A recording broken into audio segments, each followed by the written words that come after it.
హృతిక్ రోషన్ ఎన్టీఆర్ కాంబినేషన్లో తెరకెక్కుతున్న భారీ మల్టీ స్టారర్ చిత్రం వార్ 2 ప్రస్తుతం షూటింగ్ జరుపుకుంటున్న ఈ మూవీని ఆగస్టు 14న రిలీజ్ చేయనున్నట్లు మేకర్స్ అధికారికంగా ప్రకటించారు.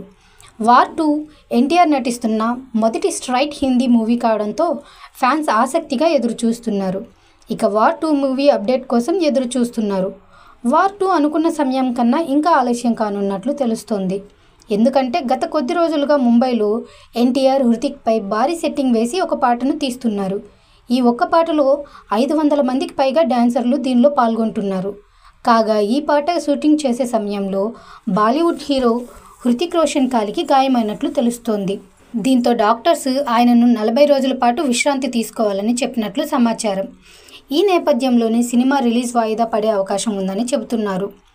హృతిక్ రోషన్ ఎన్టీఆర్ హీరోలుగా నటిస్తున్న ఈ చిత్రానికి అయాన్ ముఖర్జీ దర్శకత్వం వహిస్తున్నారు. హృతిక్ రోషన్ ఎన్టీఆర్ కాంబినేషన్లో ఇప్పటికే కొన్ని భారీ యాక్షన్ సీన్స్ కూడా చిత్రీకరించారు. అయితే తాజాగా ఫైనల్ సాంగ్ కోసం షెడ్యూల్ను మేకర్స్ ఏర్పాటు చేసుకున్నారు. అందుకోసం ముంబైలోని యష్రాజ్ స్టూడియోలో భారీ సెట్ను వేశారట. ఈ పాటలో వారిద్దరితో పాటు దాదాపు 500 మంది డాన్సర్లు పాల్గొంటున్నారని గతంలో వార్తలు వచ్చాయి. ఈ క్రమంలో హృతిక్ గాయపడడంతో షూటింగ్ను ఆపేశారట. ప్రస్తుతం ఆయన ప్రముఖ ఆసుపత్రిలో చికిత్స తీసుకుంటున్నారని తెలుస్తోంది. వైద్యుల సూచనల మేరకు నెల రోజుల పాటు రెస్ట్ తీసుకోనున్నట్లు బాలీవుడ్ మీడియాలో ప్రచారం జరుగుతోంది.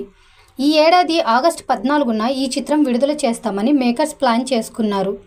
ఈ ఘటనతో వార్ 2 మరింత ఆలస్యం అవుతుందని తెలుస్తోంది. అయితే ఈ విషయంపై చిత్ర యూనిట్ ఎలాంటి క్లారిటీ ఇవ్వలేదు. స్పై యూనివర్స్లో భాగంగా రానున్న ఈ సినిమాను ఆదిత్య చోప్రా నిర్మిస్తున్నారు. 2019లో విడుదలైన హిట్ మూవీ వార్కి సీక్వెల్గా వార్ 2 రూపొందుతున్న సంగతి తెలిసిందే. ఇందులో జాన్ అబ్రహం, కియారా అద్వానీ కీలక పాత్రలో నటిస్తున్నారు. మరి భారీ అంచనాలు ఉన్న ఈ చిత్రం ఎలాంటి రికార్డ్స్ క్రియేట్ చేస్తుందో చూడాలి. ఈ మూవీపై మీ అభిప్రాయాన్ని కమెంట్ బుక్లో తెలియచేయండి. ఈ వీడియో మీకు నచ్చితే లైక్ చేయండి, షేర్ చేయండి, కమెంట్ చేయండి. మరిన్ని అప్డేట్స్ కోసం మా ఛానల్ని సబ్స్క్రైబ్ చేయండి.